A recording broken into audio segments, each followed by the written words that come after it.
Right. Get your pole in there. Get your pole in. Yeah, and got really, it. really. Okay, and together and lift. Okay, over, and down. There we go. Right, now, let's see. They're always chucking stuff down here. They shouldn't. What have we got down here? Oh, we got blocking it today. Oh, gosh. Oh, would you look at that? Someone's just left all these skits down here. Oh. There's so bloody many of them. No wonder there's a clog. Yeah, there's so much things we've played down here. You're not supposed to flush them. No, I mean, that is a perfectly good thing that we've watched. That is a perfectly good thing we've listened to as well, right there. Oh, would you look? Oh, it's got stuff on it. Oh. Well, I mean, clean it off, though. I mean, it's probably fine, probably fine. Yeah. Couple of ladies. Come up, ladies. Couple of queer trans ladies. I mean, probably shouldn't be down there. You shouldn't really be down there. Is all this stuff yours? You're not getting hazmat material suits or nothing. Oh, you probably want to get a shower, girls. Well, how's that for a queer and pleasant strangers? Well, that indeed. Yeah. We'll just hose it all off, take it home for the kids. Yeah.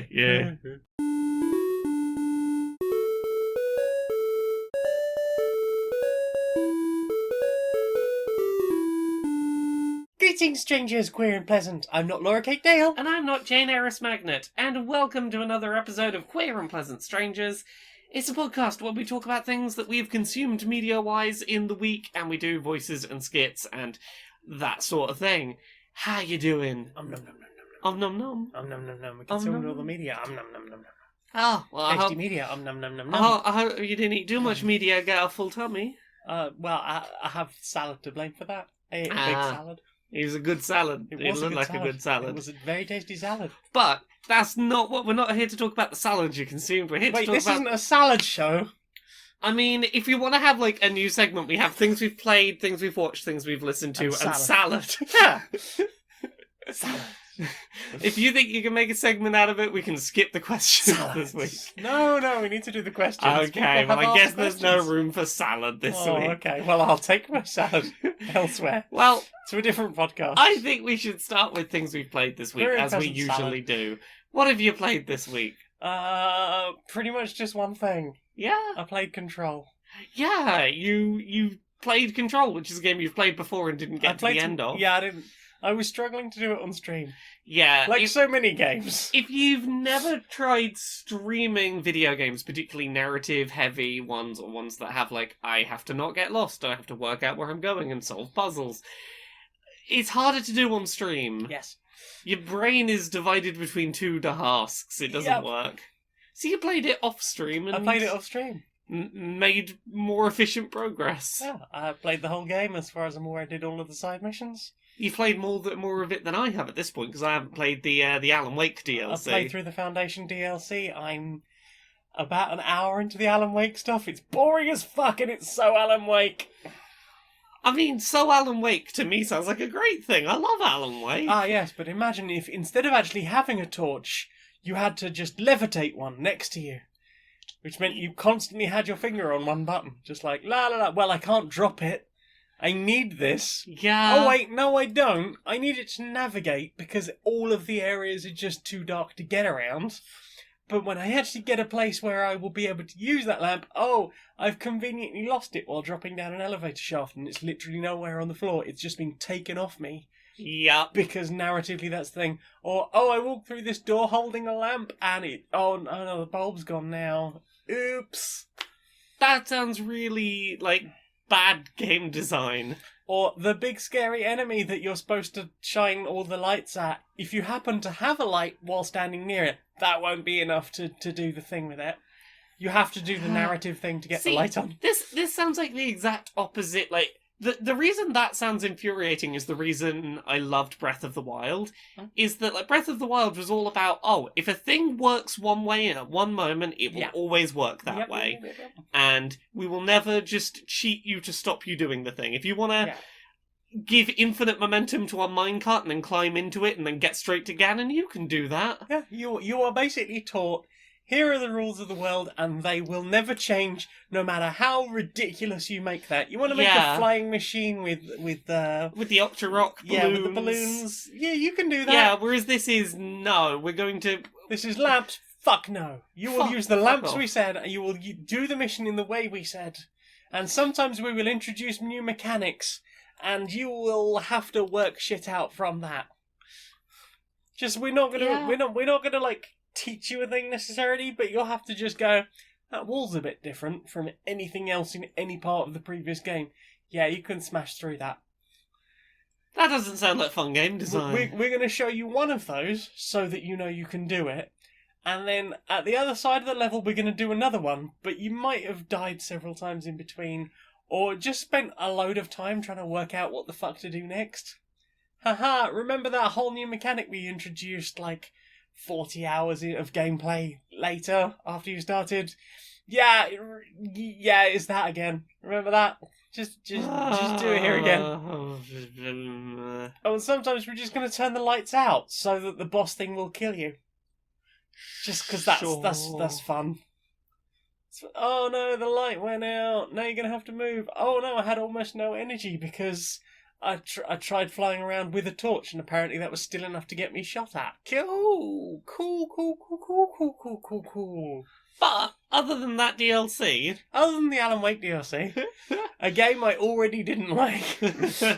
I'm not being more sold on it. Other than that, like, I have really enjoyed it. I love the architecture of that game. Yeah. I love the graphics of that game. Playing, like, on my own off stream, I have found the combat much easier. Yeah. For the most part. There have been parts where I've just been like, I'm fucking frustrated with this. Yeah. It's usually anything where I have to go anything up to a minute from my checkpoint to getting back into that fight. Yeah. And there have been a few times where it's just like, yeah, you're going to need to go for a bit of a run now. Yeah. For the most part, those control points are really well laid out. Yeah. But there's a few where it's just like, oh, okay, yep, you're going to need to go do some stuff. Yeah, we'll get to my one of those this week of... Oh dear. Yeah. But yeah, mostly Control, it is you are a person who has suffered a childhood trauma. Your brother was kidnapped as part of that because you were involved in some kind of weird otherworldly event, and you spent your entire life going after him. You finally track him down, and it turns out that the Federal Bureau of Control, who had captured him, have just completely lost all of their shit. Like, all of their cool shit, it's just running amok around the building. Also, there's this weird evil entity that can take over people's brains, and it's causing everything to attack you. The building's ability to perceive it in a Euclidean way has just sort of fallen apart a bit. Yeah, sometimes the building will just move around, and that's like a known thing about the building even before all this shit. Yeah. But now sometimes there are these objects of power which will, or altered items that will just, make the world twist in a circle. Yeah. And you'll just be going down, like looking down a corridor. It's like, oh, the floor's lifting up, and I seem to be at about 90 degrees from where I started. Not quite sure how that works. Thanks. All of that architecture's fascinating. It is fascinating and beautiful, and the sort of slight fogginess of it gives it that slightly Silent Hill vibe of you can't quite see everything. But then there are other times when, like, the quarry. Yes. Like, it's that beautiful night sky. It's these weird towering monoliths of stone all around the edge of it. And then just weird shit happening. Yeah. I really enjoyed it. And Threshold Kids is possibly the most horrifying and brilliant cartoon since Salad Fingers. I am having a lot of fun with it. Hooray!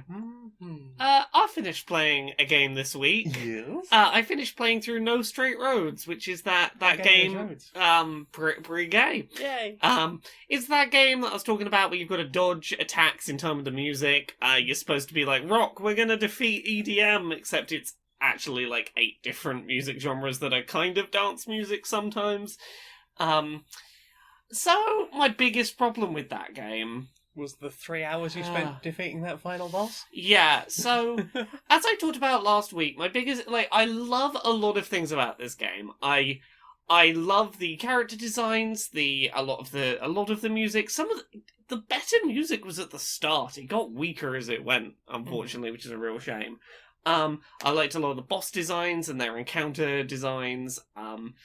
There's a lot about it that I liked. I even liked its story, as goofy and ridiculous as it was, with their, oh yeah, saving the part of the city from the fascist regime is, kind of an afterthought. We just want to rock to be the thing.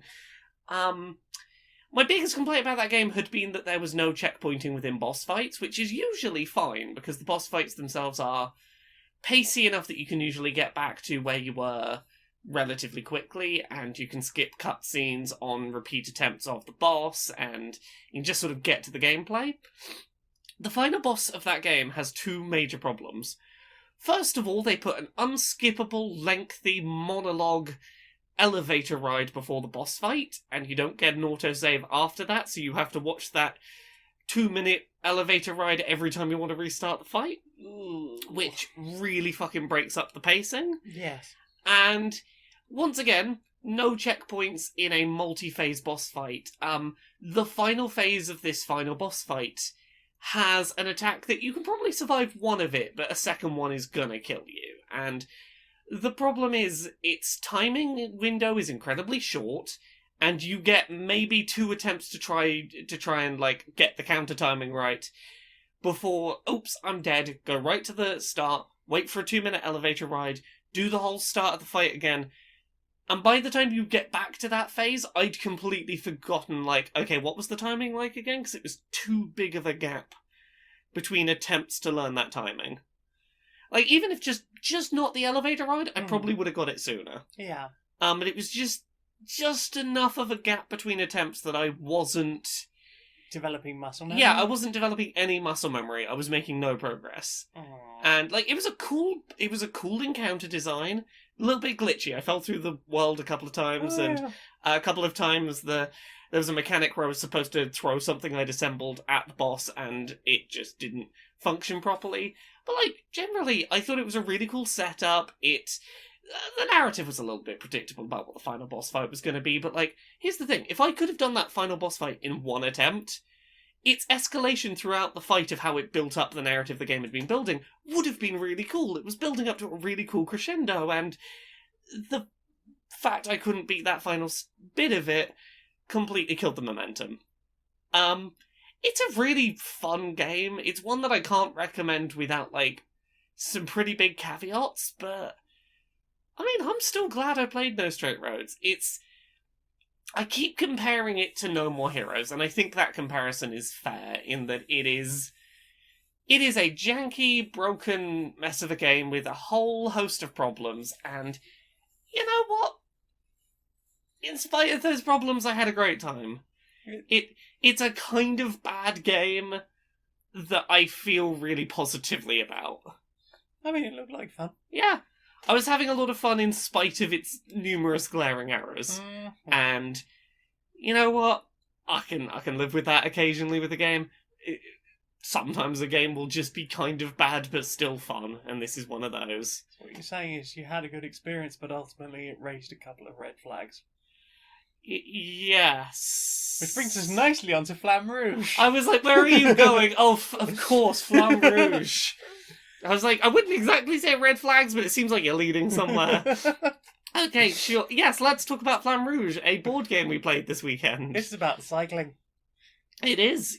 So you have a modular puzzle piece board that you lay out depending on which of 5 cards. Or you could just make your own, I'm sure. I imagine so. But they've got various pre-designed courses. Yeah, so some of them will have things like, oh, you're going uphill here. That's going to be difficult. Yeah. Oh, you're going downhill here. Oh, that's going to be a bit easier. Yeah. And basically, you have 2 cyclists. You have a ruler and a sprinter.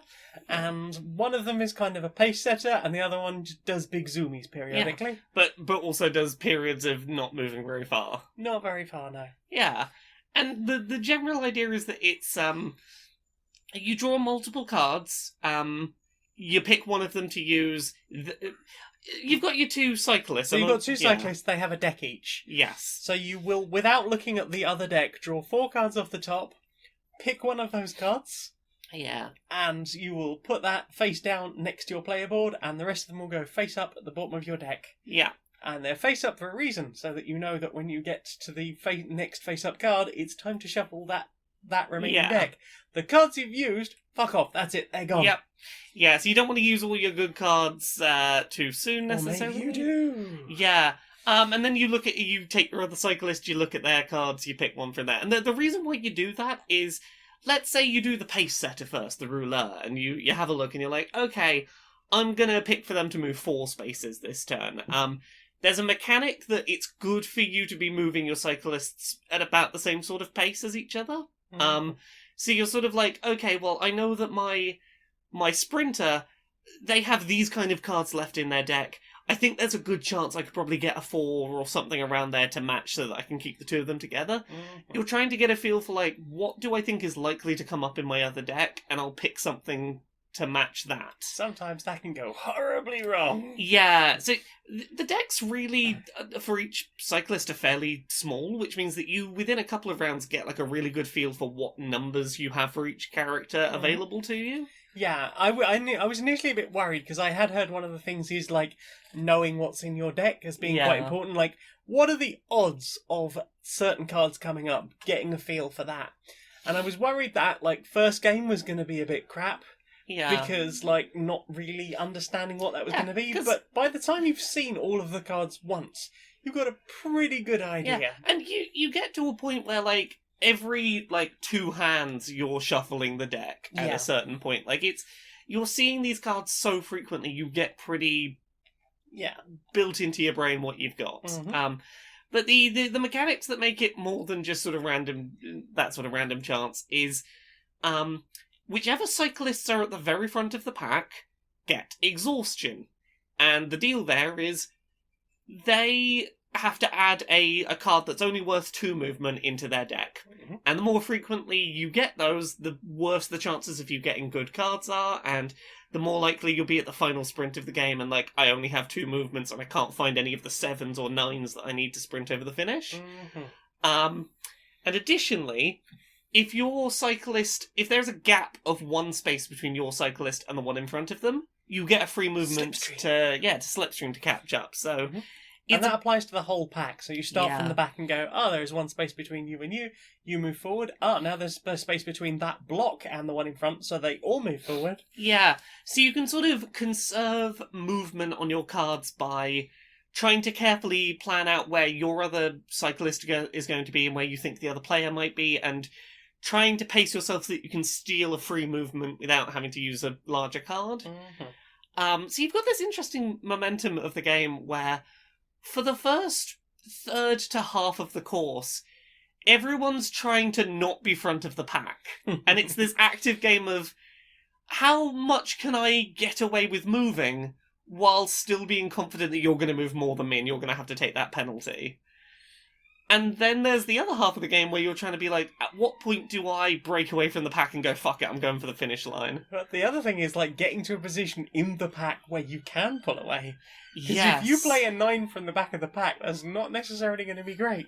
Yeah. And I think, like, the base game is designed for 2 to 4 players. There is an expansion that adds up to 6 players. Apparently Ooh. that game gets chaotic. I can imagine so. But yeah, it's a lot of vying for position and trying to psych out when do you think the other person's going to do the thing. And you want to put yourself in a position where you aren't necessarily, like, the first to go, but maybe you're in the row behind. Now you want to get there first so that you are on the inside lane.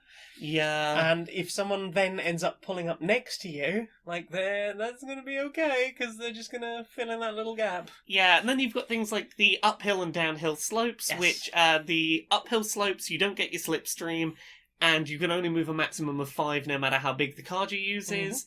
And then on the downhill, no matter what card you use, it's worth at least 5. So it's time to chuck out some of your exhaustion cards and just have a 5. Yeah, there's some really interesting aspects. It's a really simple game, but it's a lot of fun. And it plays in, like, 20 minutes, half an hour.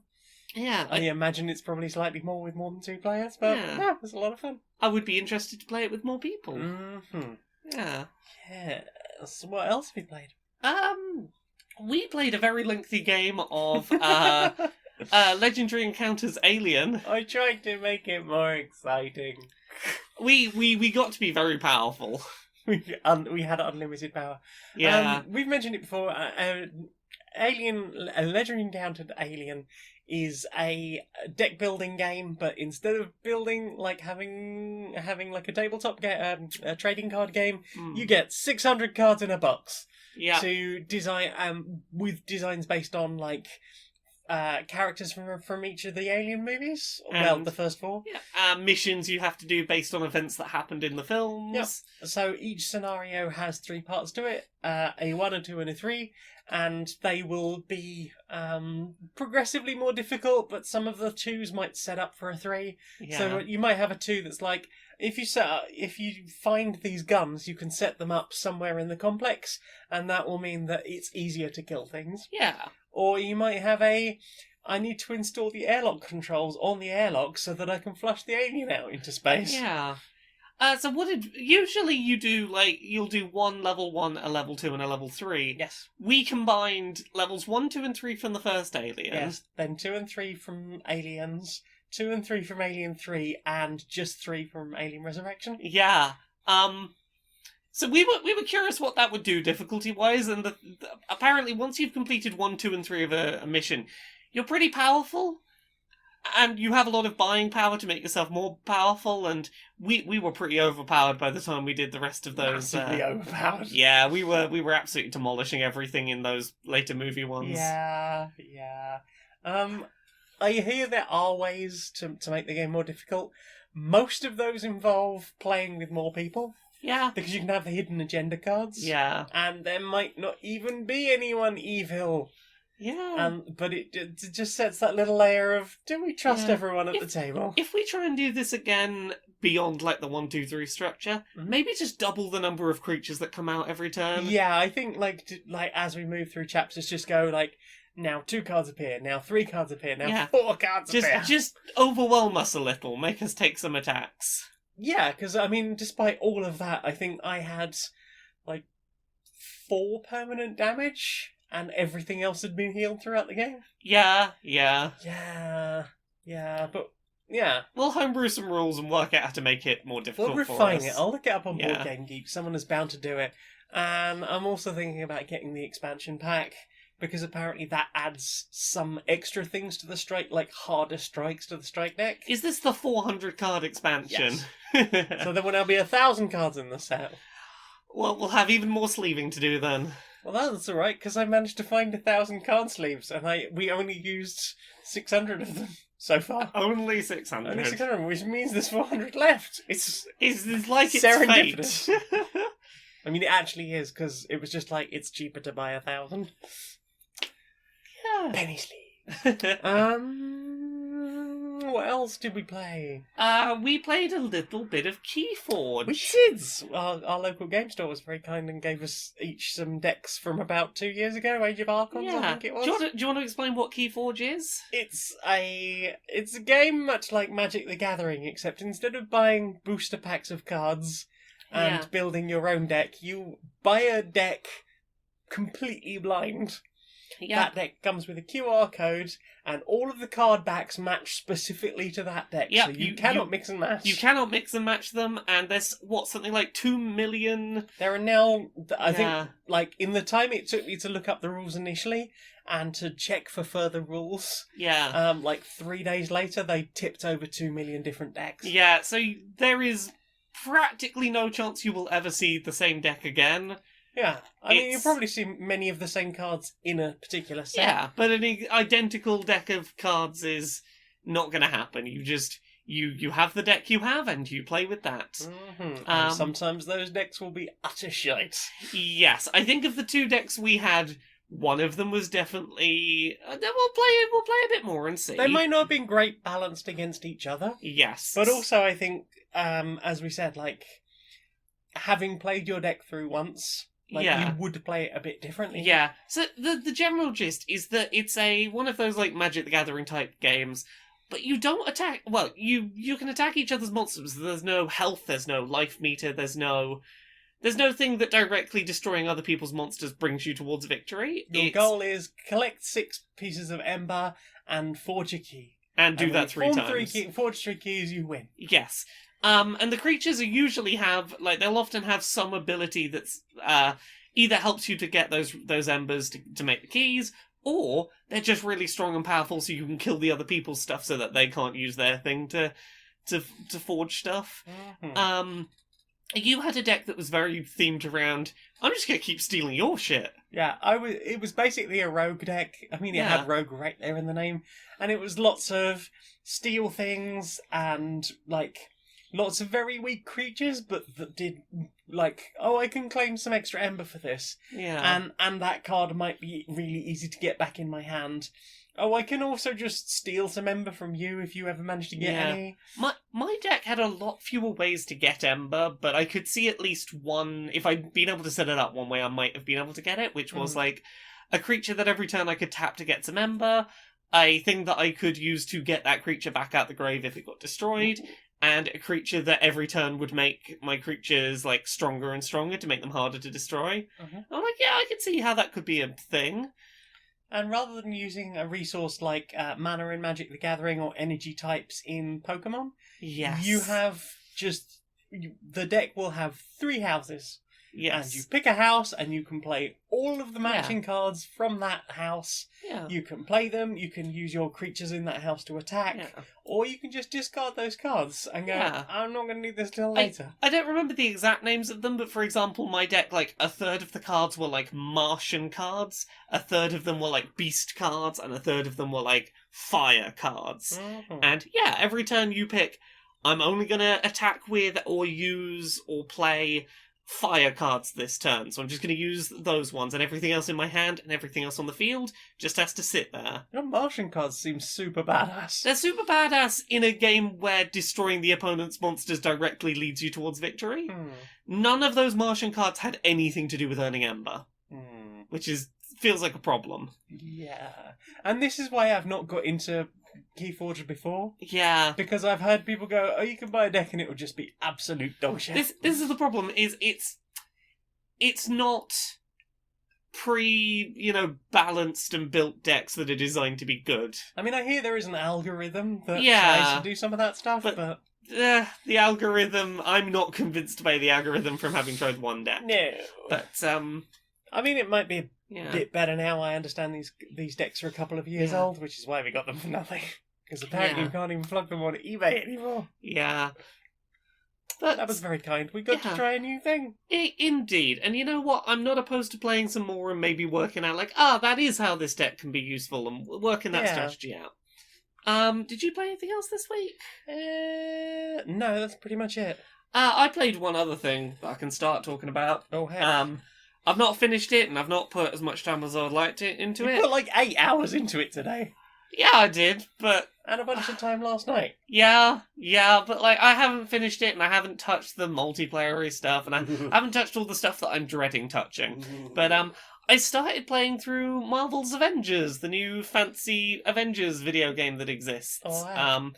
So, for anyone who's unaware, it's a big budget video game. It's made by the team that made the modern Tomb Raider reboots. And it has a single player campaign, but also they want it to be a live service, ongoing multiplayer online thing. Think of something like Destiny. They want it to be like, we're going to add a new raid that you're going to go fight, and we're going to add some more maps and some more heroes, and keep questing for loot and keep playing it online with your friends and whatnot. I have touched none of that. I'm a bit afraid to, because there seems to be a lot of real gross monetization going on around that, with $10 battle passes for every individual character. Yikes. So what I've been playing is the single player, and the single player I was expecting the single player to, within a couple of hours, be like, hey, do you want to do some multiplayer missions within the single player? Has not done that at all. It's just been really nice. The single player campaign, the game is called Marvel's Avengers. it's not a fucking Avengers game. It's a Kamala Khan Miss Marvel game. Ooh. The game starts with the setup of you're at like Comic-Con but for the Avengers, and you're just playing as Kamala Khan before she's Miss Marvel, being a big old fangirl going around Comic-Con trying to meet all her favourite superheroes, and then the Inhumans event from the comics happens and powers are a thing and goes a little bit Civil War, and it all goes a bit south. But the whole way through the narrative, Kamala Khan, Miss Marvel, she is the character who is consistent throughout the entire narrative. She is the player perspective character. She is the main playable character who is available in like every mission from the start. And she's a lot of fun. I really enjoy watching her balance like trying to learn to be a proper superhero with trying not to geek out about the fact that, oh my god, I'm with the Avengers. Oh shit, keep my cool. Her combat style's really fun. For anyone who doesn't know, like, her thing in the comics is she's a polymorph. She can stretch, she can make herself bigger, she can change the shape of her body and stretch herself out a bit. She's very Mr. Fantastic from the Fantastic Four, or Elastigirl from Incredibles or whatever, but they do a lot of really fun stuff with allowing her to move very agilely, make big leaps to sort of swing off things based on her changing her body shape. Very good sense of impact when you beat stuff up. It's very... you know how sometimes you'll watch a film and I think the term is like a popcorn flick. It's I'm just going to switch my brain off and big explosions and flashy lights will happen for a bit and I will go, yeah. Didn't have to think too much about that. That was... This is that kind of video game. It's...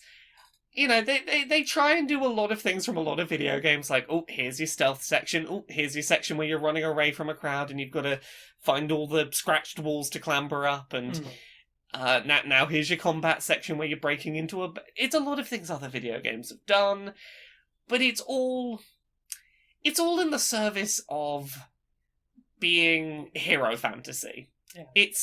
It's not quite as ridiculous as something like a Hyrule Warriors or a Dynasty Warriors, where you are mowing down literal thousands of people without batting an eye. Yeah. But it's somewhere between... It's the midpoint between that and like a Platinum Games character action game, in that you've got lots of flashy attacks and you've got lots of stuff you can be doing, but ultimately, most regular units don't pose a threat to you.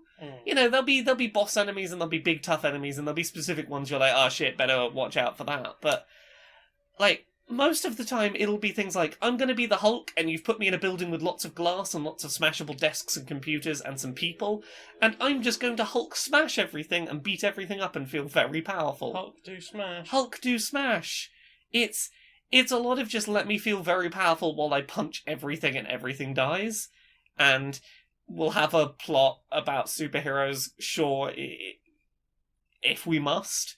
I'm having fun with the single player. I don't know whether I'll keep having fun beyond finishing the single player.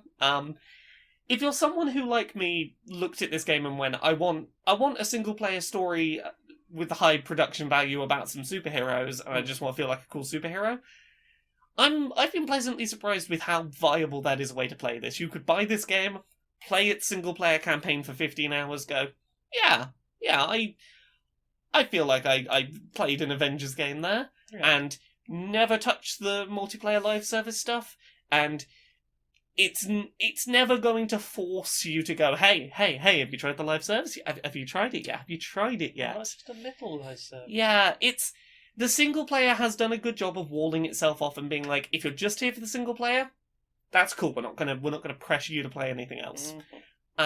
Which was honestly my biggest concern. So, yeah, I'm having fun with the single player so far. We'll see if I'm still having fun after I have, for work, had to play a Destiny-style live service with microtransactions everywhere. Good luck! I'm leaving you.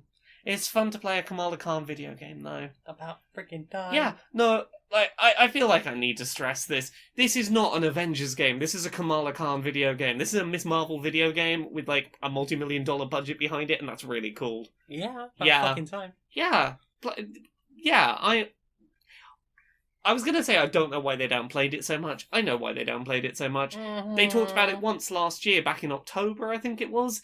And then they stopped talking about it because internet whiny bros got upset that a Muslim American in a a video game. Muslim lady Who's the hero? Who is the hero and the main character.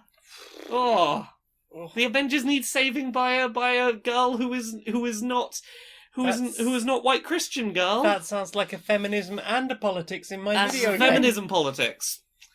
Yeah, Kamala Khan's great. Yeah, she is. I tweeted today about the fact that she was, like, the main character, and so many people were like, I didn't know that, and I'm suddenly so much more interested in the game. I was like, yeah, you get it, right? Mm-hmm. You also, played it. Squirrel Girl. I was streaming it the other night, and we were talking about, like, heroes who need to get added to this game. I was like, give me a Squirrel Girl campaign. Give me Squirrel Girl. Because Doreen was in, like, something not too long ago with Marvel in it. Yeah. Was that one of the Gusher games that they did? Oh, yes. I know she was in something, I couldn't remember. Yeah. What. Put Squirrel Girl in this. Right. Yeah. Do it. Right, I think that's everything we both played this week. I think so too. Well then. Time for this.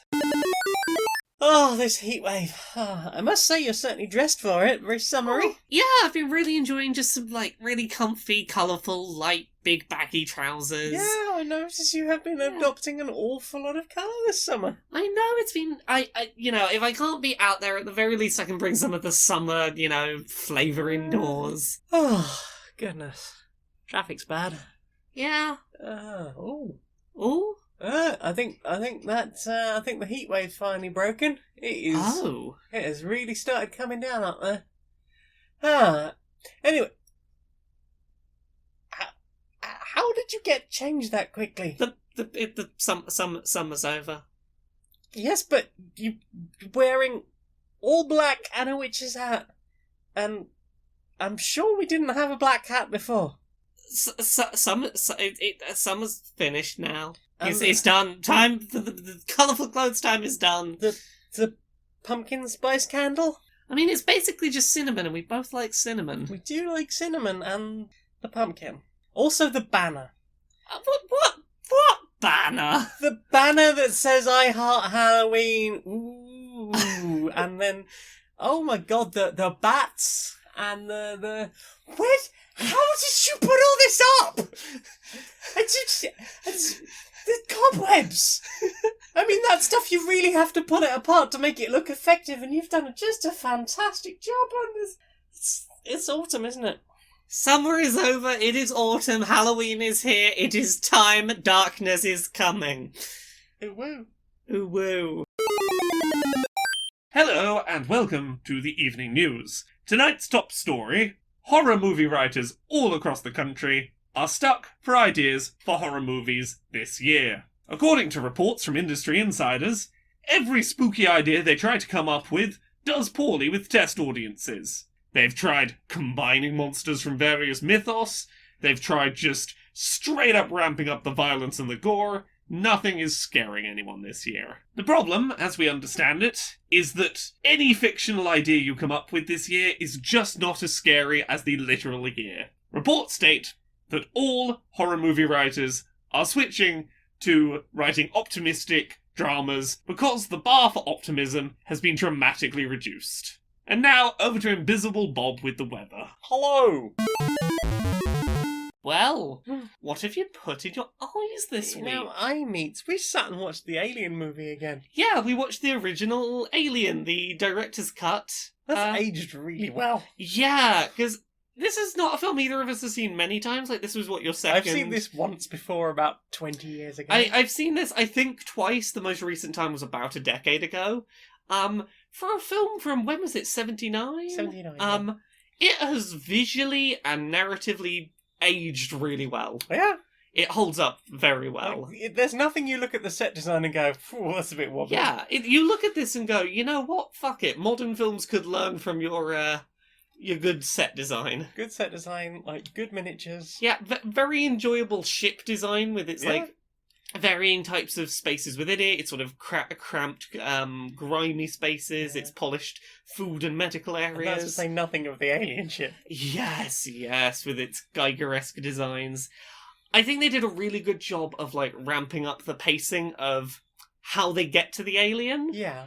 Because like they That film dwells a lot. Yeah, but it never feels like it's dragging its feet. It always feels like it is with a sense of purpose, because generally, Yeah. like, there's all that stuff at the beginning one, before the crew wake up, and it's just building this sense of Yeah. loneliness. It's in no rush to give you to give you its scene setting of, hey, you're real fucking alone here.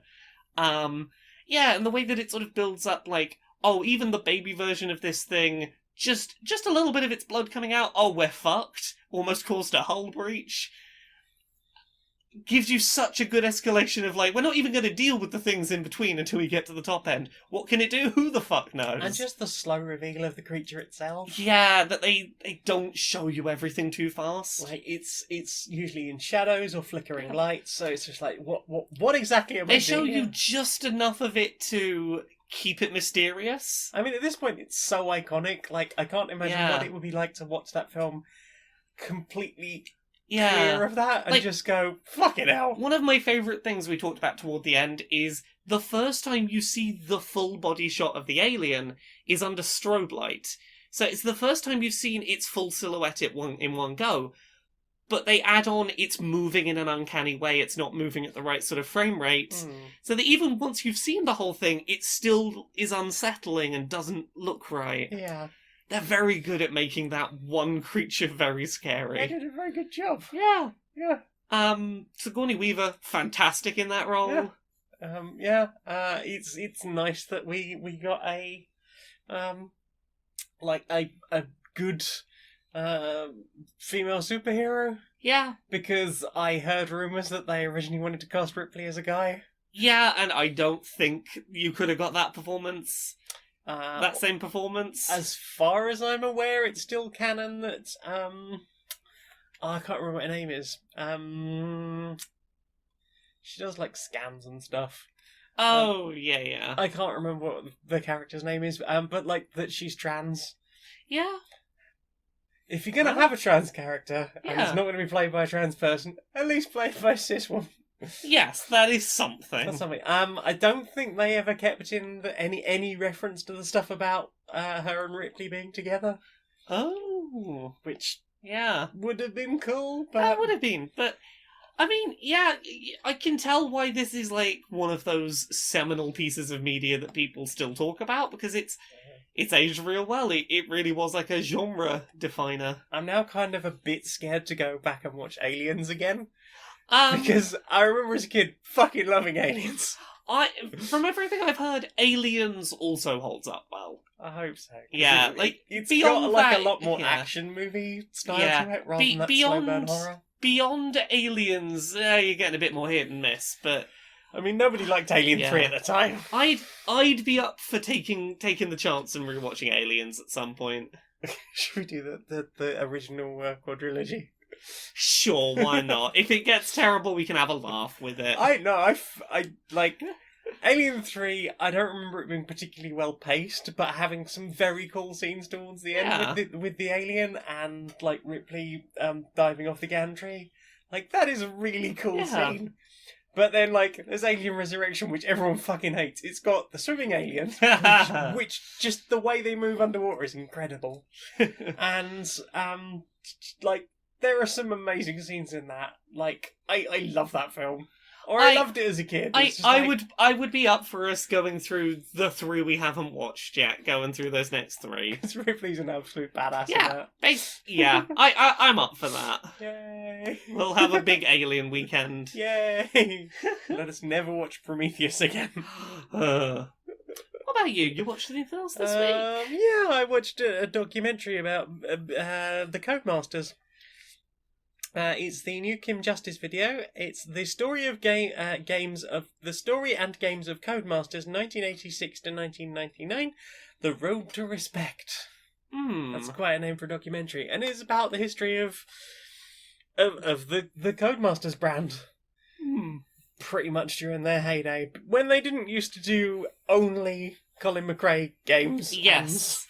Various rally driving Various games. rally driving games, because I think that's pretty much all they do, isn't it? Like Dirt and They do all the rally games now. and the fact that back in the 80s they used to add the word simulator to like pretty much every single one of their titles, because apparently that just sold games.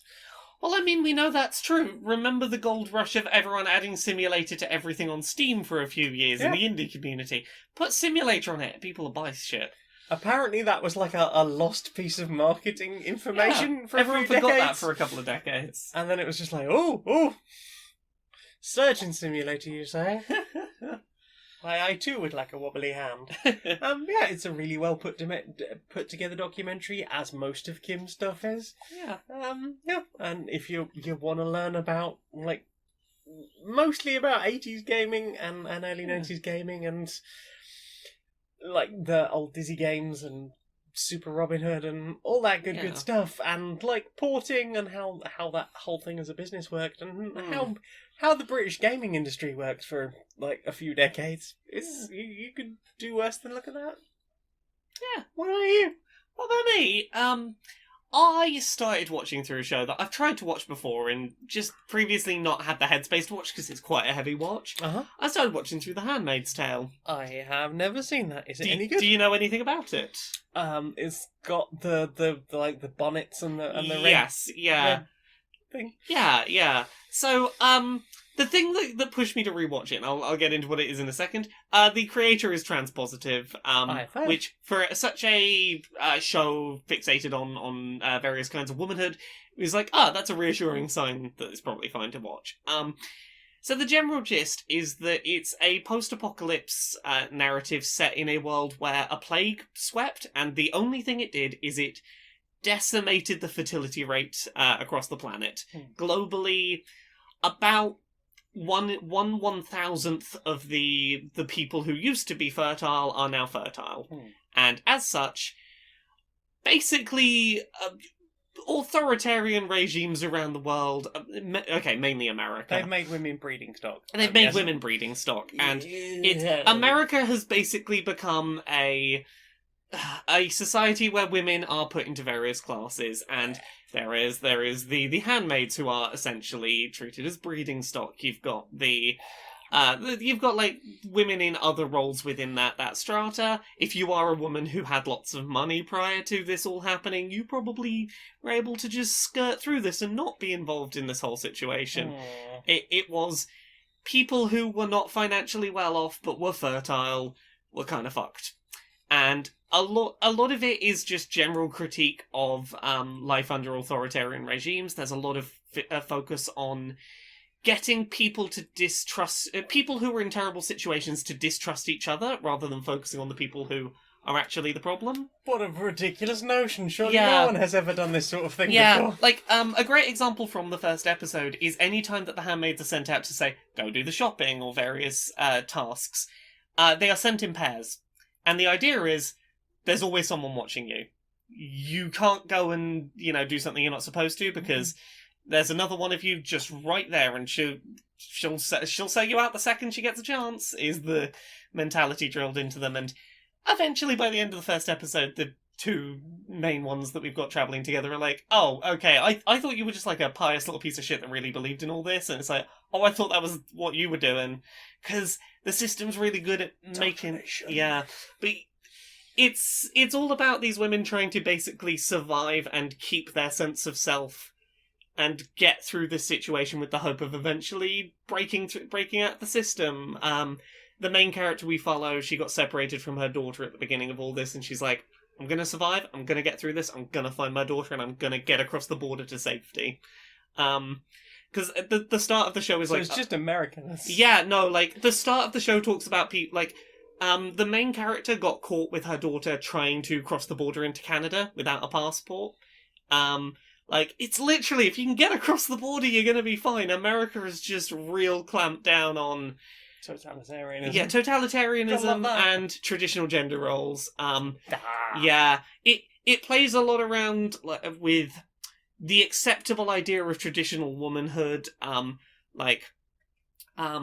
Being gay is not super okay. Like, well, I can't breed, you see. Yeah, so there's a lot of stories of lesbians and bisexual women getting shipped off to basically work clearing nuclear waste, which is pretty much a death sentence. And there are some gay And female. I'm yeah. guessing that the men are all fine in this. The men are all All fine in the this men because are of fine. course they are. Of course they are. Yeah. There are some gay female characters in this who have basically like kept their identity under the radar and like it's Underground yeah. movement. It's basically trying to connect and work out a way to escape or uprise or to do something within this very firmly established authoritarian regime. And this, of all things, is what gender crits choose to, like, throw around in terms at cis lesbians Yes. who are trans positive. Yes. You're a handmaid. Yeah. You don't get that, do you? No. So it's a heavy watch, but it's always optimistic of like, look, there is a light at the end of the tunnel. We will get through this. We'll get out of it. I'm glad you say that, because listening to you talk about it feels like Yeah. the kind of TV show that I would put on and just shout. Yeah. Like, I would get very angry. Oh, this is the thing. I've tried to watch it multiple times and be like, I'm not in the mood to look at a fictional dystopia because I'm living. I'm already surrounded by one. Yes, it's. It's certainly not like gonna be for everyone at all times, but it is a well-made show and it does a very good job of making its depiction of its dystopia very believable and showing the slippery slope of how you get people who had lived before this society to fall in line. Like the first episode does a lot of stuff with showing how other people falling in line with a thing combined with fear can lead someone to not stand up to clearly terrible things going on and make you forget about there are many, many more of us than you mentality. Mhm. That is like really the only thing you really need. Yes. Yeah. It's a heck of a show. It's a lot. But I've been watching some of that. Hey. What about you? You watched anything else this week? There's all the things I've watched. What about you? That's all the things I've watched. Well then. Time for this. Laura, we've got a new sponsor! Who's our new sponsor? Well, do you want to learn multiple languages? I mean, I only know like one language right now. It'd be useful to know more than one. So you'd be up for learning 2 or more languages? I mean, I'd probably just start with one. I wouldn't No, jump that high. No. Oh, Check out Trilingo. okay. It's one better than the other one with a similar name. Oh, that's an additional language I have to learn. Learn though. a second and third language, or this virtual owl is going to get just so mad. Gonna get right up your ass about it. Oh no! I installed the app, and now the owl is threatening to kill all my loved ones if I don't conjugate these verbs properly. Yeah, The owl in is Spanish and German. Yeah, the owl is saying if I don't do the verbs correctly in both French and Japanese, my credit card is gonna get put on the dark web. Yeah. Oh You no! better listen to that fucking owl, because that owl doesn't fuck I about. better learn some fucking vowels, I Right? guess. Trilingo. Uh-huh. Trilingo. Head on over to Trilingo. That's on the App Store and the other App Store for the different phones. And enter the code Q and PS133, and you can get 3 languages of your choice. You could learn 3 languages at once instead of 2. I spelt one of the words wrong in my test, and now all of Someone my... at the door? Oh no! Oh, I think... Oh, the owl's here and has a bat. No, I'm not home. Je ne comprends pas le français, tu parles l'anglais, s'il vous plaît. The owl said they'd recognise that awful pronunciation anyway. I'm sorry, owl. You might want to get your sword, hun. Ah. Inside the boardroom of Electronic Actor Softworks. Hi. So, it's been a busy weekend. Yeah. Have you seen we finally got around to putting that new mobile game out? Yeah. We've had people slaving away over that for a while. I know, and like, if you look at the social media just by like pure numbers metrics, we're doing great. Everyone's talking about our new game. Yeah. But like, there's a problem. But the game. Yeah, I know, right? It's got all the things that the cool kids love these days. It's got the raised fist and the fighting. people rising up against the government. Yeah. Yeah. Apparently, though, people are not happy. Apparently they hate it. But it's We marketed this Yeah. real hard. Yeah, the market research told us that people like standing up to the narratives that involve standing up to the government. And the raised fist. Yeah, so we made a game about how those people are terrorists and the government and all our cool protagonist characters need to assassinate them. I mean, that's what I understand from the current political climate. Yeah, exactly. Is that not how it Yeah, works? that spy character we have with the night vision goggles? Yeah. What if he just went and killed all the people that didn't like the government? Yeah, I mean, government good, right? They give us all those tax breaks. Exactly. I don't Why understand. would you not like the government? Yeah, anyone who would, like, try and dismantle the government doesn't like us getting tax money. Yeah, we love tax money, right? Yeah, like, I don't see how we and them are seeing so not eye to eye. Yeah, I don't get it. Maybe should we sack the test audience or? Yeah, that is the solution. I think Yeah. you've cracked it. You are a fucking genius. I know. Nothing else we have to do to fix this. No, nothing else. They did make us get rid of the fist. Yeah. Real soul on that fist. So, earmeats have received what information? What have I put in my ear meat? Yes. What have I listened to? What have you listened to? I listened to some new music this week. Some new music. Would you like to hear the songs I have listened to one after another in a big list? I would like to hear all of the songs you've listened to one after another in a big list. I listened to a track called I Don't Trust You Anymore by Left at London. I know that person. Yeah, they do music. One gal and her guitar doing a song about growing up idolizing billionaires and presidents because they're powerful and they've got the money to do whatever they want, and like, oh, wouldn't that be amazing? And then growing up to realize how they got there and what they're not doing with that power, and being like, oh shit, the world being bad isn't new. I just needed to grow up and see that. It's an interesting. It is some interesting ground for a track. Yeah. Like, I mean, very punk. I can definitely empathize with a bit of like, oh, wouldn't it be so cool to be a multi-millionaire? And like, not if you're gonna use it the way that everyone else seems to. I mean, to be fair, every time I dreamed about being a multi-millionaire as a kid, it's like, and I could help this person, and I could do this for this people, and this for that people. It's like, I would never be a billionaire for that very reason. Exactly. Plus, it's got a cool synth interlude in that track. Ooh, synth. Yeah. I listened to a track called Stupid Intruders by the Vincent Black Shadow.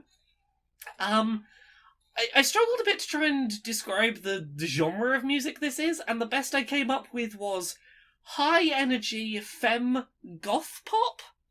It's got a really interesting mix of what I would describe as, like, pop vocals, the sort of horn sounds you sometimes get in goth music, a bit of rock guitar mixed in, and the pacing of, like, a good dance track. It's an interesting mash that I, like... It's weird to try and describe it. If you heard it, you would understand what I mean. Yes, because you lost me somewhere around horns. Yeah, there's a lot of sounds going on in that track that somehow work together. Yeah. Lyrically, it's about the contradictory way that people could exist, which I mean is fair. I listened through Medicine by the Taxpayers, which is the introductory song to 1, 2, 3, 4. Yes, to the podcast Sawbones, the medical history podcast. I don't think I've ever listened to the full track of that before. Is this a thing? You're just going to go through all the McElroy podcasts I mean, and listen to the whole I track? keep getting recommended them in my Spotify Discover Weekly, and I'm like, well, you apparently have worked out what podcasts I listen to, so sure. The full lyrics of that song are wild. Yeah. It's about a group of people robbing a pharmacy in the apocalypse, Yeah. but they didn't really pay much attention to what stuff they took, and they didn't take what they thought they'd taken.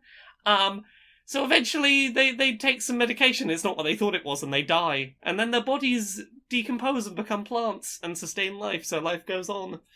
That's how that works. Yeah, it's literally we robbed a pharmacy, we took the pills, oops, we died, but we're plants now, it's chill. Yeah, I've been that high as well. I listened to a track called Courtney by The Narcissist Cookbook. It's a very upbeat, guitar-driven track that's lyrically all about the baseless rumours that Courtney Love killed Kurt Cobain, and about how they're basically all just rooted in Misogyny? Yeah, misogyny, and particularly fans of rock music being real shitty and sexist to women. In the rock industry. Yeah, in the rock industry, I know. And just bringing attention to the fact that decades later, people still hassle Courtney Love online about her husband's tragic death. By suicide. Like, yeah, by suicide. Like, and this is the thing. Apparently, like, hundreds of people a day tweet Courtney Love like, oh yeah, you murdered your husband. Which, it's gotta be real fucking fucked up. That's not good. I mean, we're recording this on the 1st of September. How many people have tweeted Billy Joe Armstrong today? Yeah. Or we'll give it a month. Yeah. But yeah, it is a track that's just about like, hey, fucking stop it, everyone. A person committed suicide, and you're looking for a woman to blame it on. And I listened to a track called Dysphoria by a band called Saint Wesley. It's a slow, gentle, kind of somber guitar track about wanting to kick Dysphoria's ass and get out and live life. Relatable? Yeah, it's a good track. Mm-hmm. What about you? What did you listen to this week? I listened to 2 albums. Tell me about them. Well, I also made some music. I made some chiptune. Yeah, you did. It was awesome. I made some chiptune, and I made a little pirate shanty. Yeah, both are really cool. I'm very proud of you. I have listened to that pirate shanty more than anything else this week because I had to learn mixing and mastering as part of that particular Udemy course. Yeah. And boy howdy, I've listened to that track a lot. Yeah. On various different sets of speakers just to make sure it works. To make sure that, like, the highs aren't too high. The highs aren't too high and it doesn't sit like a foot above the speakers and go nowhere. But it's sort of central or spread out a bit. Yeah. And stuff. But I've listened to that a lot. I listened to the Alien original soundtrack and the Aliens original soundtrack. Funny that. Those are really good albums. Those are really good soundtracks. Yeah, they are. They're well orchestrated. They have like a good sense of tension. They pace themselves well. Good and mix of different sounds. Yeah. They do good. They do drama good, and they do tension good, depending on which of those 2 albums you're talking about. Yeah. They are really good bits of music, and very good in their own right, outside of the Alien films. Heck. I think that's everything we listen to. Well then, time for this. Do you own a piano? Yeah? Does it sort of sit there gathering dust? I mean, I'm meant to get around to learning it. Would you like there to be like a really easy way that you can learn with an app? I mean, that sounds great. Try Easy Piano. It's an app that will teach you to play piano in just 3 days. That's real quick. You'll go from mindlessly pawing at the keys like some kind of Neanderthal to a complete virtuoso in a time that seems completely impossible. But our trailer implies that anyone can do it. I mean, that really does seem impossible. But look at this old man. He wants to play that song for his wife. That song that they like. He's gonna try and play that. Watch how he ponderously pulls the keyboard out of the box on the very first day. Look how he doesn't seem to understand. Pay no attention to the fact that you might have seen him as a concert pianist elsewhere. We honestly didn't just get actual piano players in our adverts to make them look good and just change their clothes between scenes, because we're very honest here at Easy Piano. Easy Piano. It's an app, and it really, honestly, definitely does work, Gov, just the way we said in the trailers. Oh, hello there. Oh, hello. It's been a while. It has been too long, I should say. Too long. Indeed. I finally worked out to use this newfangled computer thing so that we can see each other without getting any of the illness happening. Yes, indeed. This ski pay thing's very clever. Yes, I hear internets make it work. Oh, I've heard about those. Something about a series of tubes. Yeah, tubes. It's a series of tubes. Yes, I've seen the YouTube. I don't know about the other tubes. I assume that's one of the tubes. I hear one of the tubes was red, but I haven't looked into that just yet. Well, maybe we'll look at that after we're done here. Yes. Although one thing I have noticed is that we seem to be getting a lot of this advertising, and it seems very, very targeted. I must say, I've been noticing the same.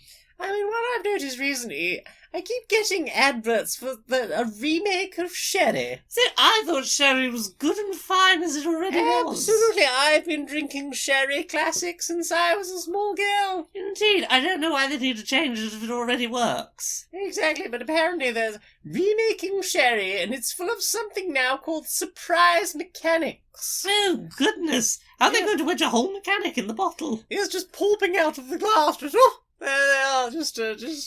And another thing I've been reading about is apparently some bottles are going to be pay to win. See, I thought Sherry was already pay to win because I have to pay for the bottle before I can win by drinking it. Well, yes, I mean, Sherry's always been I've always been a winner at Sherry, I must say. I've yet to lose a game yet. Well, indeed, dear, same, much the same. Well, it's been lovely chatting to you. It has, I'm off it to check has. out some more of those tubes. Yes, oh goodness, oh my. Oh. Oh.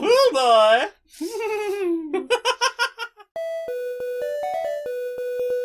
Question time. It's time for questions. What's the questions? Our first question comes from Arachnobolt. Oh. Hi, Arachnobolt. Hi. Have you ever been involved in a tabletop game horror story, like dealing with terrible players or DMs? Oh, that kind of horror story. Oh, yes. I've been really lucky. I don't think I have, really. I think the only times I have had, I wouldn't say horror stories, I've struggled with games. Yeah. Like where, for example, the Dice Funk I was on with the casino, because I had spec'd myself as a sneaky, roguey type, and then I was put in combat situations that I was too squishy to deal with. You still found a way to make a fun character, though. Yeah, I mean, that was kind of the point, wasn't it? Yeah, Just make yeah. a fun character with a pun name. And that's usually what I go for. Yeah, I mean, that was a struggle to play, but I wouldn't say it was a horror story. Yeah. I've had games with inexperienced people, Yeah. and it wasn't even a problem necessarily of the scenario that was written, Yeah. but just that sometimes, like, the way people will present information, and it's like, Yes. yeah, I think if it had been said slightly differently, we might have either moved on quicker, or I might have just grokked what you meant Yes. immediately. There are times when I've just been playing in too large a group and just felt Yeah. like I'm not really doing anything here. I'm just going to let them speak. Yeah, we had one experience doing D&D together where we were doing recorded D&D and we lost the recording, Oh, God. and trying to recreate that was a stressful experience for all involved. Yes. That was a bit of a horror story moment.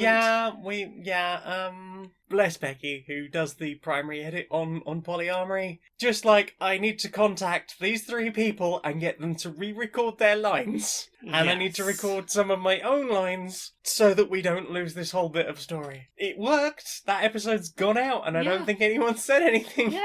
Yeah. Like, between the two of us, that came out to a perfectly serviceable episode. I mean, like, that's a thing that gets done sometimes in podcasting. I talk about this sometimes, that the spoiler cast for the beginner's guide that I did with Jim on Podquisition, every one of my lines on that is recorded in post.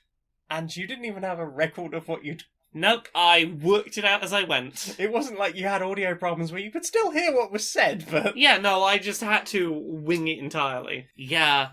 I think that's the worst. Yeah. I've occasionally had, like, clashes with other players where we've sort of not seen eye to eye on what was going on with characters, and we've, worked those things out. But, thus are the perils of trying to improv storytell with other people. These things happen. Yeah. I think no matter when you're playing D&D, you will always have the easiest time if you trust your DM. Because Yeah. I've played games with people DMing and just been like, I am unsure about some of your choices, about what this story is doing, and I'm not sure I'm having a great time. Maybe it'll work out in the end. And it did all work out in the end, but just like, sometimes you can be hours deep in like a one-off or a campaign or something and just be like, I'm a bit lost with all of this. Not because I'm lost as to the plot, but I'm lost as to where the fun is in what's happening right here. Yeah. D&D is It is a difficult it is a beast. learned skill. It is, and it needs to be learned by everyone around the table. Yes. Which with first timers can be a bit difficult. Yeah. Like from a DM point of view, like the one of the games we played with our local group, Yeah. especially that first game I ran, Yes. and it was like most of you have never played D&D before, Yes. and it is like herding cats, getting you to just You're all great friends. We're all great friends, but if you could just focus on this just for a minute and just chat about the story we're telling together, Yeah. rather than whatever tangent 3 of you have fucked off to. Because this is a 7-person game. Yes. I very firmly believe there is a good number, like a limit to what is a good number for D&D, and you can do more than that, but you're gonna have to fight to do it.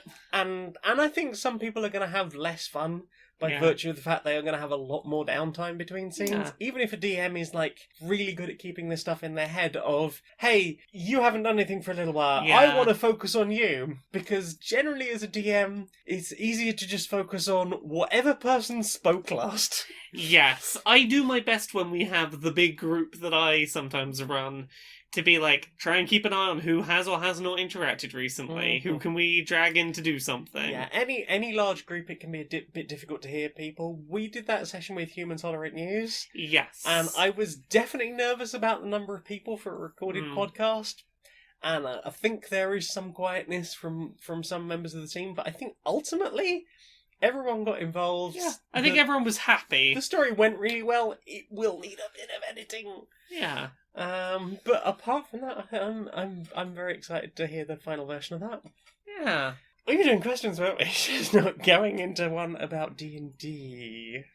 I love D&D. I love you too. And Becky. Kellergy asks, what is your favourite and least favourite thing about living with your partners? My partner and I just settled into our new flat and we're loving it so far. I don't. Least favourite, I don't think I have. I can't think of anything. Oh my god, it's terrible when you're not here.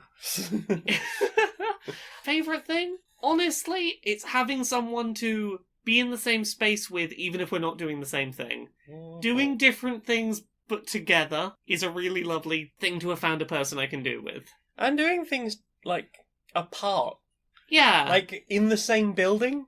Yeah. Like, I have dated people in the past where it was like, if you were home together, you had to be doing things together. Yes. And it very much leaves you feeling like, I can't do anything. Yeah. You have decided what we do. We watch TV.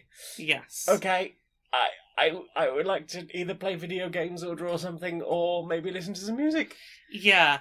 But I can't do that without seeming rude, apparently.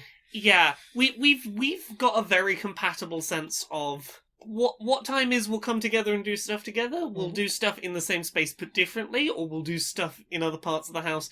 But like I don't feel like we ever feel like we're under each other's feet, like, oh, we should be doing stuff together, we should be doing stuff together. But equally, it's not like we never spend any time together. Yeah. We have our balance. Yeah, well, I think we balance that very well. Like, most weekends, for example, it'll be like, we'll get up, we'll have breakfast, we might watch some TV together, and then it'll be like, I might play some video games for a bit. Cool, I might play some video games a bit as well, or make some music. Yeah, or... we'll have a few hours on a Saturday between 11 and 5, where it's like, we'll split off and do separate things in the same room. We'll check in with each other every now and then. How's your thing going? How's my thing going? Or we might just sit and play board games together. Yeah.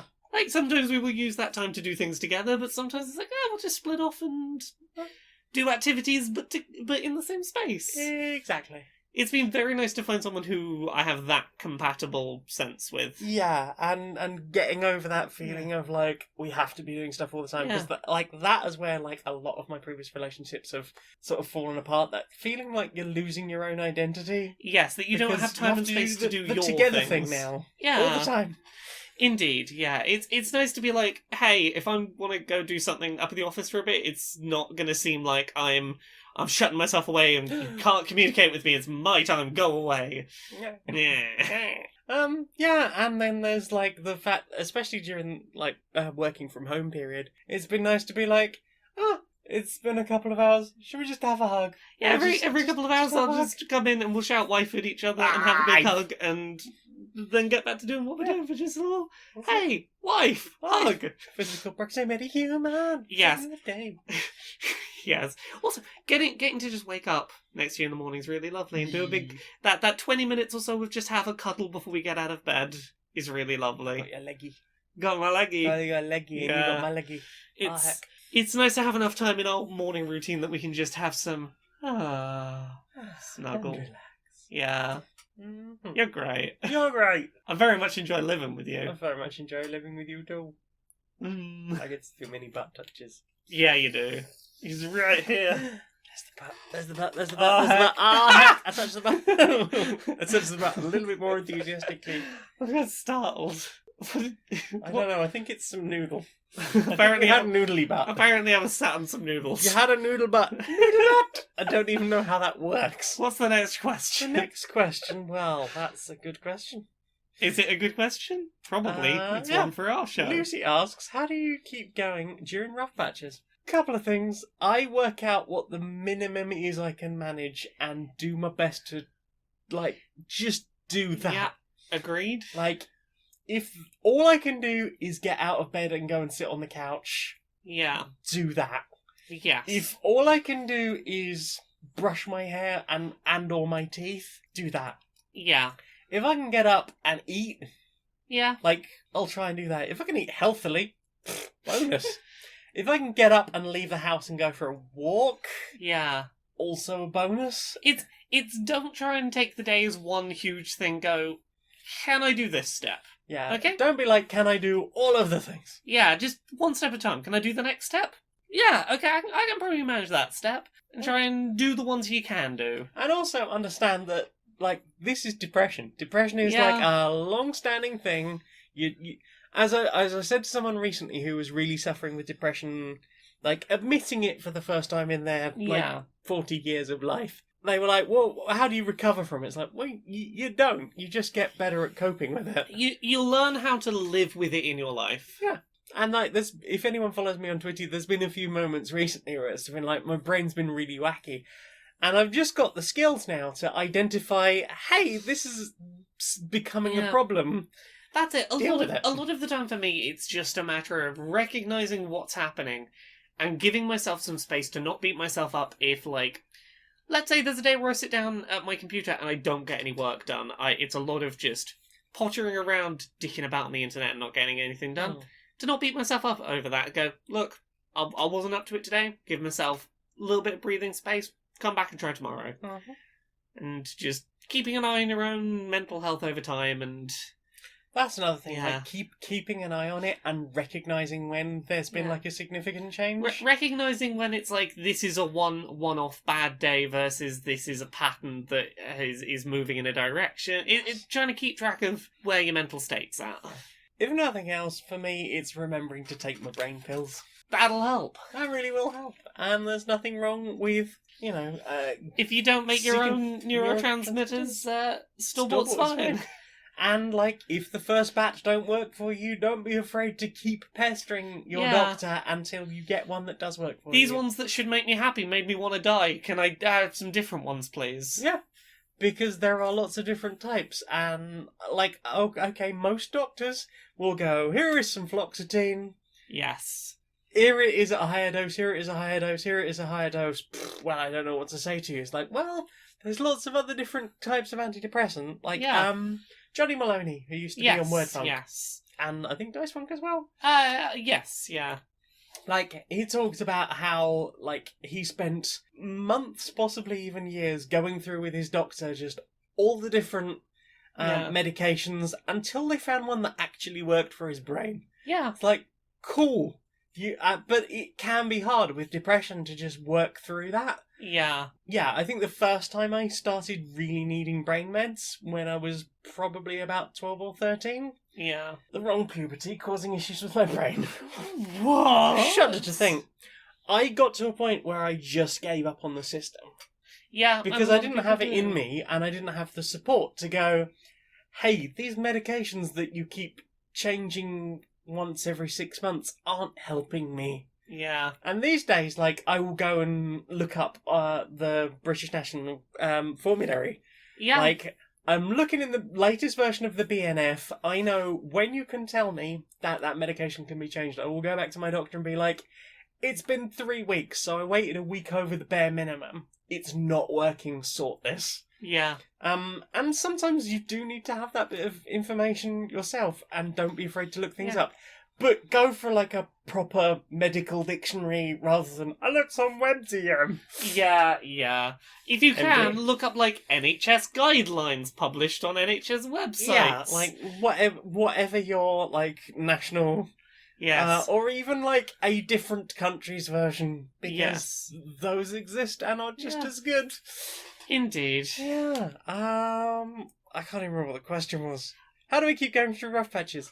Just do what you can.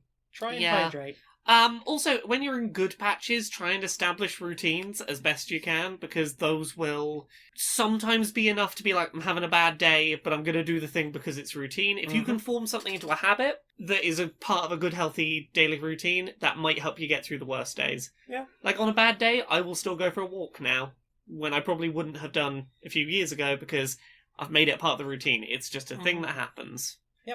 That's definitely good. I've found a mask really helps with that. Yes. Like, I can feel like I can hide a lot more behind a mask. Like, there were times when, like, I would be stressing so much about what I looked like and how I sorted myself out before I could dare leave the house. Oh yeah, Now it's like, just throw a mask If on. I don't feel up to shaving, because of sensory issues, but I still want to do the walk outside, I can do that. Just take a fucking mask over it. I've put makeup on twice, 3 times since the pandemic started, and both of those times were just fancy a bit of slap. just Sometimes fancy a you bit of just fancy a bit of slap. slap. Exactly. Yeah, the last thing I'd say about rough patches is just they pass. They're patches. Try and keep that in your mind. It's not going to last forever. This too shall pass. This too shall pass. As someone who has struggled a lot in the past with depression, suicidal depression, things have got a lot better, but Yeah. it took a lot to get through them. Yeah. Ooh, here's a question. Becky Toohill. Hi, Becky. I Becky, love you. Mwah. Becky Toohill asks, worst animal to be shapeshifted into? Dung beetle. Their entire life is just rolling around shit. That does not seem like a fun. Rolling. That doesn't seem like a fun existence. But Just what pushing if a huge shit ball around. What if you could play pinball with it on a cool island? No, I still don't want to push a huge shit ball around. Yoku's Island Express. I don't know, thank you. Oh, okay. No. I mean, What's it your wouldn't worst hurt. animal to be? Worst animal to be. I mean, probably one of the more hated ones, like a wasp in autumn. Oh no. Because, like, everybody would be trying to kill me or gas me or something. Yeah, that'd be pretty bad. Yeah. My first thought to that, and I didn't stick with it, was a snake, because they got no arms. Wiggle. I've become accustomed to arms. You have? Don't know You what got I'd no do legs without either. them. Oh no. They're just a long neck. I don't know what I'd do if I was just a neck. Well, you do that cool sidewindy thing. I don't know how to do that. It would be weeks of me just learning how do I wiggle. I'm sure snakes are like deer. I think they can move quite quickly after birth. Yeah, but I've not been born as a snake. I'm a human who's suddenly a snake. I'm like, oh shit. Oh, I think it'll probably just come to you. Once you take the form of a snake, it'll be like, genetic memory. That's the power of snake. Callum Turner, hi Callum! Asks, do you have a favourite piece of media that you never plan on going back to? For me, it's Persona 4/5. Really enjoyable and memorable, but would never touch them again as I cannot commit another 100 hours plus. You know, in recent years, I think my answer to this has become Breath of the Wild, the original Breath of the Wild. Not necessarily never plan to go back to, but it is on my first playthrough of it, one of my favourite Zelda games I've ever played. I can't in the foreseeable future see myself going back and playing through it again the way I did the first time, the way that I would say any of the past more linear Zelda games. So much of the joy of that game was exploration, joy of the unknown, what's over that ridge, discovery for the first time of that world. And I feel like if I went back and replayed it, my instinct would be go for the plot point, go for the plot point, go for the plot point, done. And I don't feel like it would be... I feel like my replay of Breath of the Wild would be, okay, I am working out from this point, I will do all of the shrines, like, going Yeah. further and further out from this point, And and I I mean, will hit every single shrine. and I mean, maybe I could get myself into the headspace to do that, but like, here's the thing: maybe I'd have a great time replaying it. I'm afraid to replay it.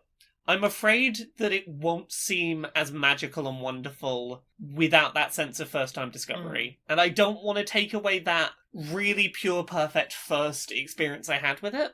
And maybe I will in the future, and I'm curious to see what they do with Breath of the Wild too, and I definitely want to play that.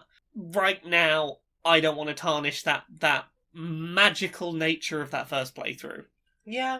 I remember, like, almost as soon as I finished Breath of the Wild, before Champions Ballad came out, I was like, I'm just going to dip back into this. I've done all 120 shrines, I'm just going to restart. Oh, no, I'm not interested in restarting. Like, even when Ballad of the Champions came out, I was like, okay, cool.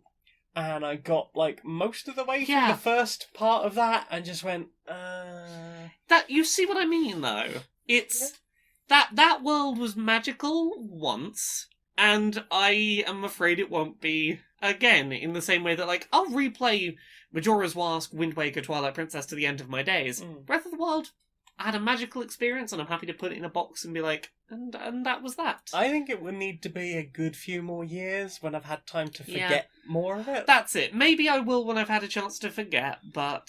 Maybe we hit retirement age and replay Breath of the Wild together. Yeah. I feel like I need another 2 or 3 years before, at least, before I'd be ready, but, like, there's every chance I might never do a full replay of it. That is always a risk. Like, 3 games that I would love to replay, but I don't have the time. And in some cases, I don't have really the patience for them, which is a damning thing for the games I'm about to say. Yeah. Final Fantasy 7, 8, and 9. Loved them the first time through. Adored them. Final Fantasy 7 is kind of painful to look out, like the original versions of that game now. Yeah. I min-max it too much and end up taking a lot of the fun out of it, because the first time through that game I did not understand the junction system until I got to Ultimecia. Yeah.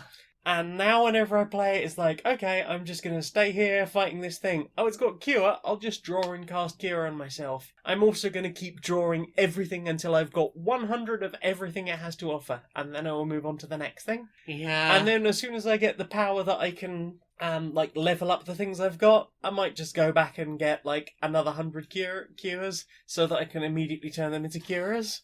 So that I can be massively OP before I finish the first disc. Yeah. 9 I played through once. I played through it so quickly I barely remember anything about it, apart from the fact that as soon as I found out you could miss one of the Stelazio coins, or possibly 2 of them, and never be able to get them again, I couldn't play that game without a guide. Yeah. I got a few hours into it, and somebody went, oh, if you miss one of these you can't get it, and then there's like a whole thing you can't get. I ended up sitting there with a guide for the whole rest of the game, which I think lost a lot of it for me, although I do remember really liking the plot. Yeah, the plot's wonderful. Yeah. Yeah. Yeah, and there's like big white things. Yeah. It kind of reminded me of Kate Sith originally, but... Yeah. Oh yeah, and isn't like... No, that's something else. Ah, God. Those 3 kind of blended together for me, because I played them at a very similar time in my life. That's fair. But... yeah, great games. And the other problem I think I have is that there is so much good stuff out there. Yeah. That more and more I'm feeling that I don't have time in life to go and redo an experience I've already had. Yeah. When I can just go, but there's that thing that I've never got round to trying. That's part of it for me as well with, say, Breath of the Wild, is do I have 120 hours to 100% this game when I could be playing a bunch of new things? Breath of the Wild 2.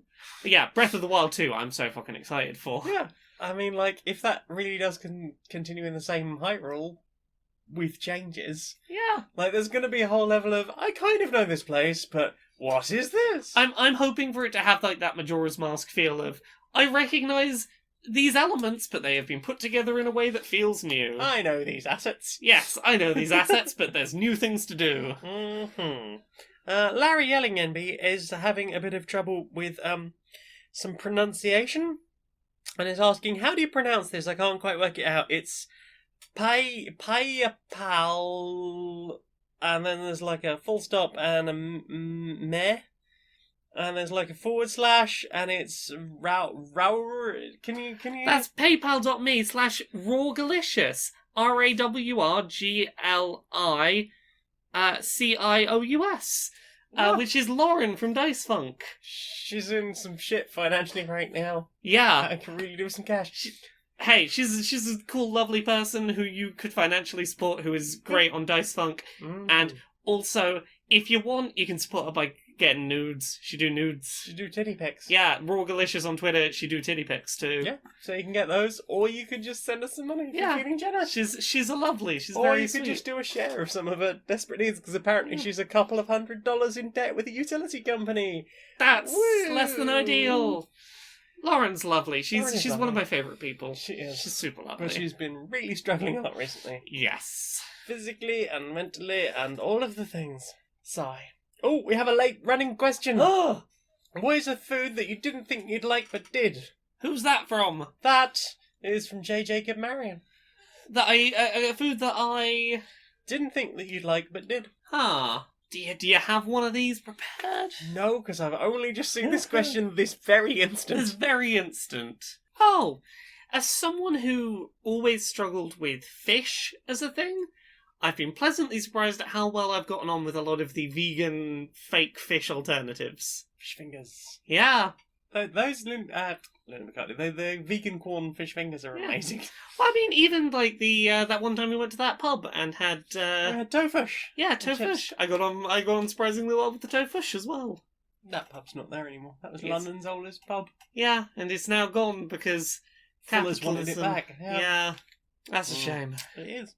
We got any other questions? I haven't answered this one. Oh, have you got an answer for this one? Yeah, but one I wouldn't eat now because the hashtag vegan. Yeah. Get like a crepe pancake. Right. So nice and thin. Some leftover roast beef. Okay. Like cut into like little strips. And then just cover it in ketchup and roll it up like a burrito. Oh, that does sound nice. It's really good. Yeah. If you happen to like meat. Yeah. There you go. That is all the questions. Well then. Ooh, time for this. Do you know what I want to see more of? What do you want to see more of? Social justice warriors. Social justice warriors. Yeah. All right, Larry. How you doing? Oh, not too bad, mate. You know, I've settled down into another one of those sort of used to it periods. Yeah, they sort of ebb and flow a little bit, don't Yeah, they? You it's sort of been go in ebb and and out. flow. of them. Yeah. You been up to much? You've been thinking about much recently? Anything Well- on your plate? Well, you know, I've been thinking about a few things recently. One topic that's come up a bit is like the whole masking thing. Oh, yeah. Not like the social distance masks. I mean, there's been a lot of that Well, recently. there's been a lot of that, but I'm guessing that's not not, as the much one as you're... I'd like. Yeah, I'm No, guessing that's no. not the one you're on about. No, they're talking about signs of neurodivergence, you know? Oh, yeah. Your sort of ability to... if you're someone who's, say, on the ADHD or autism spectrums, your ability to sort of hide the ways that you would express that for the benefit of people who don't have those conditions. Yeah, absolutely. Like, how do you, you know, try and... Because obviously, like, a lot of people who grow up with these conditions learn that they are treated very differently by people Yeah. if they are, for example, stimming, or if they are very fidgety people. You know, Yeah. with things like ADHD, children are often told, you know, they need to sit down and be quiet, Yeah. and they can very often be Pe- punished for not being Yeah, that. people being shaved for obsessive behaviours or for Stimming. tics, for example. Yeah. Is this idea that there's often this expectation from parents of children who are neurodiverse that, like, if you can stop the visible behaviour of the neurodivergence, that's the same as fixing the underlying mental health condition. Yeah, and this is why it can be very difficult for, you know, adults who believe that they might have such conditions to get a diagnosis, because by that time they have learnt mechanisms of just passing through the world without, you know, that being a problem. And suddenly Yeah. they're being assessed by a doctor, and the doctor's like, "Well, you don't do this sort of thing, you don't do that." Yeah, but Like, that's... I don't do it right now, but Yeah. you know, I've got into such a way of, you know, I look at your nose when we're talking. You know, Yes, I it's- don't make eye contact, but I have learnt that people like Yeah. it when I do that. It's the case of, like, finding things you can do that make it look like you're acting like everyone else, even if you like, maybe I still can't look you in the eye, but I've worked out how to trick you into thinking I'm doing it. Yeah, exactly. There's this thing that has depressingly become more common in recent years in the autism community around kids, applied behavioural analysis, ABA, which is basically take a kid that's autistic and stims when they get stressed and go, oh, if you keep stimming, we're going to take away your favourite toys and you can't have them back ever again. We'll destroy them. It's doing things that are emotionally unpleasant to a child to stop them doing the outward behaviour of being neurodivergent. Right. And as soon as they start acting like they're not neurodivergent, then niceness happens again. And it's just teaching them, no, horrible things will happen to you if you do things to relieve. Yeah, if you do your natural responses to stressful situations, the things that work for you because you are a neurodivergent person, stop those things. It's not compassion. Again, No. this is an issue I take up with parents. You're supposed to love your child unconditionally, and there you are torturing them for just to make your life a little bit easier. Well, that's it. It's other parents are going to ask fewer questions, and you're not going to be like, oh, I'm the parent with a weird child, It's like, oh, I look, might be embarrassed in a supermarket at some point because my child is overstimulated. Exactly, and it's like, my child looks and acts like every other child, everything is fine, whereas they're still going to be struggling with exactly the same neurodivergent You issues. just can't talk to anyone about it now. Exactly, you just got to bottle up and internalise it and kind of get a bit fucked up by it. Yeah, and then, maybe probably end up having more meltdowns as a result of that. Yeah, because like the fun thing that doesn't get talked about that a lot is if you take away someone's neurodiverse coping mechanisms, you put them in this really awkward situation where when it eventually does bubble over it and do something like an autism meltdown, for example, you get people saying, oh, you're usually fine, you're fine all the time, you're faking this. Yeah. It starts being assumed that your times when it does become too much are not legitimate because, well, you're not struggling all the time, because I'm not allowed to do the things that, would build up to this. This is not caring for a loved one, this is breaking a horse. Yeah, and it's horrible. And I wish more people understood that stopping neurodiverse behaviours in someone doesn't stop them being neurodiverse. Exactly. It just pushes all their struggles out of sight so that they can deal with them personally and privately by themselves and they don't have to inconvenience you. Thanks, lad, mate. That's your luck. I need it. Yeah, seriously. Gosh, remember the last one we had? A real one of these, mate. Oh, what must have been like February, probably? Feels like February, March, sometime. Yeah, around good 6 months. Wow. This year Yeah. This year has been a year. Yeah. Well, mate, I think I had to do with a bit of a lie down, actually. Oh, yeah, same. Well, I hope you sleep well, mate. Yeah, you too. Nice. So, Laura, Yes. where can we find you on the internet? Laura K. Buzz in all the places. Twitter, Twitch, YouTube, Patreon, that's the one that pays the bills. LauraKBuzz.com, everything ends up getting posted there. I Twitch stream Mondays, Wednesdays and Fridays at 10pm UK, 5pm Eastern, 2pm Pacific. You should tune in and watch them streams. They're a lot of fun. Every Friday I upload on YouTube a series called Accessibility, which is a edited series about video game industry representation and accessibility. Lots of stuff about hey, how can we help more disabled people play more games, or people with varied needs play games? And how can we see more people, various minority groups in games as well? I've got a real cool episode going up. It'll be the Friday after this podcast goes up. About the new Don't Know game Tell Me Why and its trans character that I got to collaborate with Noaking from Twitter on. So that's going to be real cool. It's my first time doing an accessibility episode with a co-host. Oh, heck. I got books as well. Uncomfortable Labels. That's out now. It's out where books are sold, or as an audiobook on laurakbuzzstore.com. Also, there's Things I Learned from Mario's Butt, which is a silly and serious illustrated coffee table book of video game character butt reviews that has developer interviews and a bunch of guest critics and a bunch of pictures of video game butts. And that's coming out on February 4th, 2021. And then there's Gender Euphoria, which is an anthology of non-cis people's positive, affirming gender stories. It's like 70,000 words long, closer to 75,000. I went a bit over word count. And it's hopefully going to be out in time for Pride Month next year. And there's a bunch of contributors who've given essays to that book, and I can't wait to share it with people. And then there's podcasts. There's Pixel Squirt, where I talk about video game character pornography with Mari and Stacey from Geek Remix. There is Podquisition, where we tell you whether your favourite video games are great or perfect. There's Dice Funk, which is a Dungeons and Dragons podcast. I'm on seasons 3, 4, 5, 6, and 7. They're all self-contained stories. And I'm on a podcast with you that isn't this one. You just determined never to let me do that again. Oh, I'm waiting for you to find a way around my, I'm setting up the obstacle. I want to see you jump that hurdle. It's fine. We do polyamory together. It's a D&D 5th edition real play podcast with questionable morals. We've just put up episode 11. I was hoping everyone would have a nice, calm, chill downtime episode, and y'all were like, let's go and kill something. I was like, cool, sure, whatever, guys. This is fun. Is this the one that involved the rock concert? Yes. Yeah. Mine apothecary courtship. Yes. Yes. Yeah, it's a lot of fun. We have fun with that show, and goodness, we've recorded a lot of that season, and I am very hyped for people to hear more of it.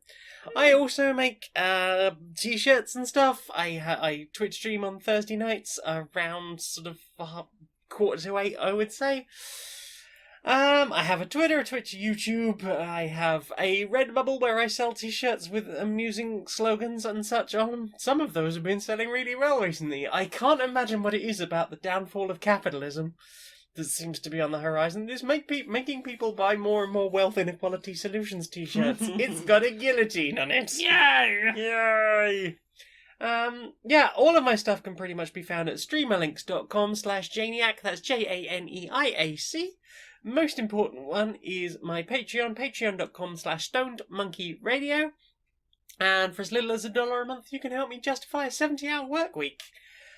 Alternatively, if you want to go up to $10 a month, you can get early access to this very show, Grim Pleasant Strangers. You could get it on a Wednesday or possibly a Thursday morning. Well, I think that's everything, Laura. As soon as that's done. until next time, be a stranger. Oh, God. Oh, no. Too strange.